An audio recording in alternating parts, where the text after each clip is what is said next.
Hi friends, నమ్మక రుచి ఛానల్కి స్వాగతం అండి. ఇప్పుడు నేను వంకాయ నౌజు ఎలా చేయాలో తయారు చేయడం చూపిస్తున్నాను. చూడండి ఫ్రెండ్స్, ఇలా చేయాలి ఫ్రెండ్స్. ఇలా నేనైతే చాలా టేస్ట్గా ఉంటుందండి కర్రీ అయితే.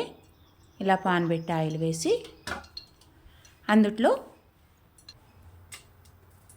ఇప్పుడు వంకాయ ముక్కలు అయితే కట్ చేసి అందుట్లో సాల్ట్ వేసి పక్కన పెట్టుకోవాలండి, కందిమారిపోకుండా ఉంటాయి.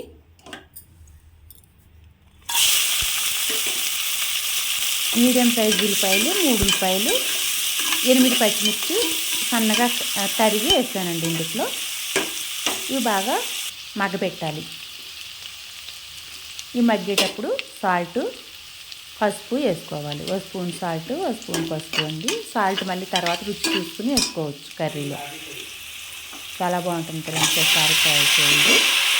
ఒక్కొక్కళ్ళు ఒక్కొక్క స్టైల్లో చేస్తారు కాబట్టి ఇలా ఈ మెథడ్లో స్టార్ట్ చేయండి.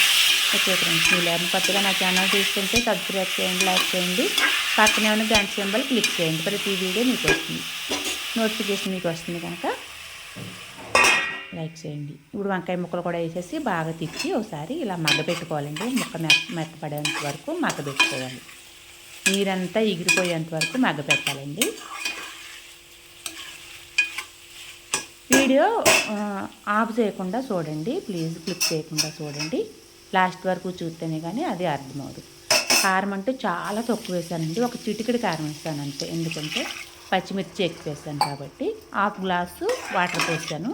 ఈ వాటర్ తోటి వంకాయ ముక్కలు బాగా మెత్తబడతాయి. ఇవే నల్ల వంకాయలు అండి. ఇవి తెల్ల వంకాయలు అయితే ఇంకా బాగుంటుంది కూర. ఇందుట్లో గుప్పుడు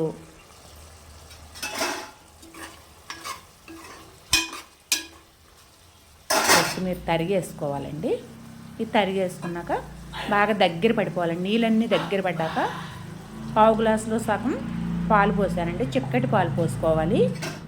చిక్కటి పాలు పోసుకుని ఒకసారి బాగా తిప్పి సన్న సగం మీద బాగా మగ్గనివ్వాలండి. కర్రీ చాలా బాగుంటుంది ఫ్రెండ్స్. చపాతీలోకి అలాగే రైస్లోకి నిమ్మకాయ పెరుగుతో సర్వ్ చేసుకుంటే చాలా బాగుంటుంది.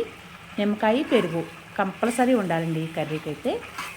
చాలా బాగుంటుంది. రైస్లోకైనా చాలా బాగుంటుంది, చపాతీకి రోటీకి బాగుంటుంది. Super, very super.